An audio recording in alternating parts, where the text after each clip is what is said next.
was with myself. Just over 7 years ago, I was happily running a small tutoring center, and we had kind of a homeschool support program where the students would come in the day. Had about 15 students and a handful of staff who would come in, but it was a model that worked with low overhead, not too much stress. I loved teaching, I knew every student personally, and I had built something that fit my life very well. And, you know, life was good. I had been married for a couple of years. I was 8 months pregnant with my first child. Now, if you've ever been pregnant, 8 months pregnant, or lived with someone who was, you'll know that that's generally not when you make life-changing decisions, aside from family-related. You know, most people are decorating nurseries, packing hospital bags, and I was writing a business plan. So someone had suggested that from Boost Educational Services that we open a full school because things had been going so well. Why not expand? So at first I thought, that's a great idea for somebody else. But then, of course, once that idea gets in your head and you start ruminating on it, it almost becomes ineluctable. And before I realized it, I had two very persuasive negotiators sitting around the table in my own mind. One represented security. She reminded me that I already had a business I loved. It was manageable, gave me flexibility, and more importantly, I was about to become a mother. I knew that opening a school would mean long hours, financial uncertainty, and time away from my daughter that I would never get back. So those were valid points. The other negotiator represented purpose and legacy. She kept asking one question. What if this isn't just about you? What if there were more families looking for something different? Students who needed more personalized instruction and a different approach than what they were used to? What if the little tutoring center that was changing 15 lives could become something that could change 50 or 100 or more down as the years go by? So this voice started to say, think legacy. Then we had be present, build something worth passing on. And neither voice was wrong. But as with any important negotiation, you know, my husband and I started gathering information instead of making emotional decisions. So, you know, going through spreadsheets and projections and budgets and talking through every worst case scenario we could imagine. Needless to say, half my family was like, woo, yay, that's a great idea, you're gonna be great. You know, my friends were kind of like, all right, go for it.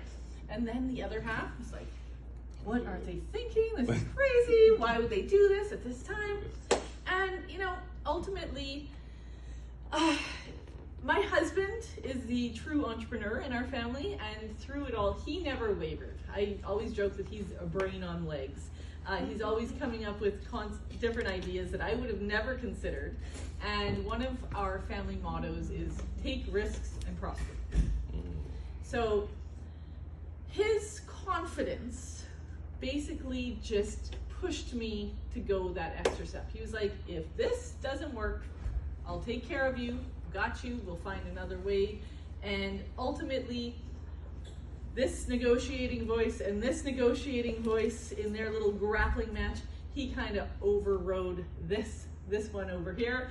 And we went ahead and we built Boost Academy, which is a boutique school in Toronto. Oh, really?